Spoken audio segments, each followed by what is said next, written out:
Lust is often misunderstood as being only about sexual desire. But in truth, it's much more than that. It quietly seeps into many different areas of life, distorting our hearts and leading us away from God's purpose. Most people associate lust with obvious temptations, but the Bible reveals that it takes many forms, some of which we may not even recognize. In the Garden of Eden, for instance, Eve's desire for the forbidden fruit wasn't just about physical hunger. It was about wanting wisdom outside of God's will. This is the essence of lust. It stirs up cravings that promise satisfaction, but ultimately leave us empty. It makes us chase after things that can never truly fulfill us, distracting us from the path God intends. Let's take a look at 6 powerful types of lust that can quietly take control of our lives. The first is the lust for pleasure. It's not wrong to enjoy life, but this type of lust turns healthy enjoyment into a relentless pursuit of self-gratification. People who chase thrill after thrill, through constant partying, harmful addictions, or risky behavior, are often trying to fill a deeper emptiness.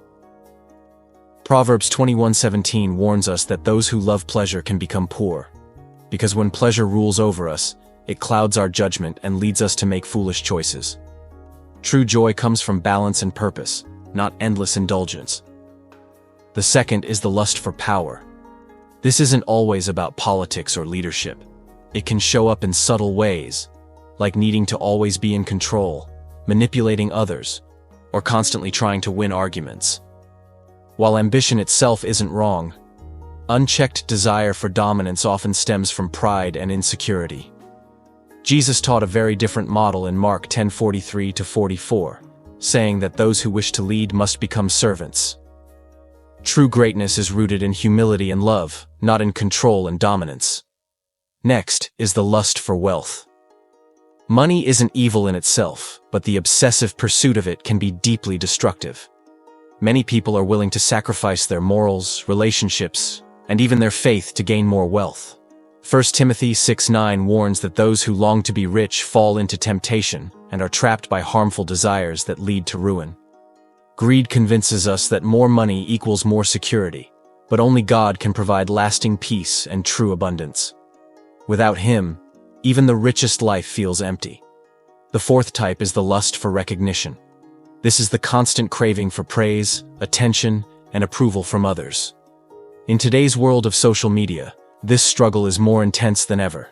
People base their self-worth on likes, comments, and followers, often forgetting that true value comes from God alone. John 12:43 points out that some people love human praise more than the praise of God.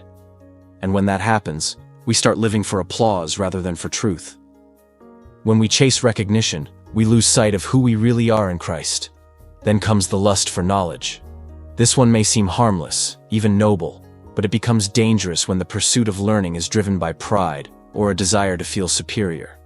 There are people who seek knowledge not to grow closer to God, but to elevate themselves or to challenge faith with human reasoning alone. 1 Corinthians 8:1 reminds us that knowledge can puff us up, while love builds us up. True wisdom doesn't come just from knowing more.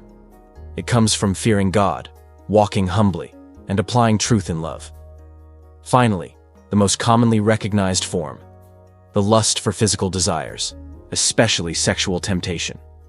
The Bible clearly teaches us to guard our hearts and minds against impure thoughts, pornography, and unhealthy relationships. These things not only damage our spirit, but also create distance between us and God's best for our lives. 1 Thessalonians 4:3-5 tells us that God's will is for us to live holy lives and to avoid all forms of sexual sin. Lustful desires promise pleasure, but often lead to shame, brokenness, and spiritual separation. Lust is deceptive.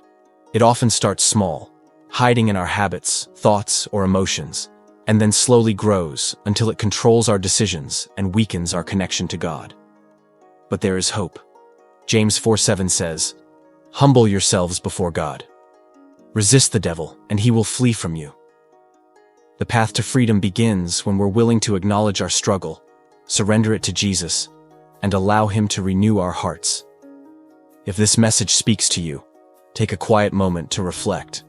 Ask God to reveal any hidden desires within you that may be pulling you away from His purpose. Invite him to lead you back to truth, wholeness, and peace.